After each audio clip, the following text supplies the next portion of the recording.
তোমাদের সাথে একটা মুগের ডালের রেসিপি শেয়ার করব। এই রেসিপিটার সাথে আমার আর আমার মায়ের ভীষণ রকম ইমোশনাল অ্যাটাচমেন্ট রয়েছে। তোমরা ভাবছো কী এমন রেসিপি যার সঙ্গে এত ইমোশনাল অ্যাটাচমেন্ট রয়েছে?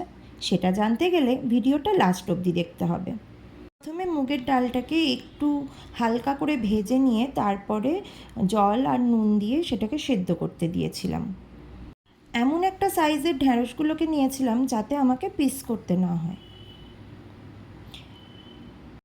যখন ডালটা মোটামুটি 90% সেদ্ধ হয়ে গেছিলো তখন সেটাকে নামিয়ে রেখে কড়াইয়ে তেল, শুকনো লঙ্কা, তেজপাতা, জিরে ফোড়ন দিয়ে ঢ্যাঁড়স কটাকে দিয়ে হালকা করে ভেজে নিয়ে তারপর সেদ্ধ করে রাখা ডালটা দিয়ে হলুদ গুঁড়ো পরিমাণ মতো, চিনি পরিমাণ মতো, নুন দিয়ে ওটাকে ঢেকে রেখেছিলাম এবং ডালটা তারপর রেডি হয়ে গেছিলো। ঢ্যাঁড়সগুলো সেদ্ধ হয়ে যাবার পর ডালটা রেডি হয়ে গেছিলো।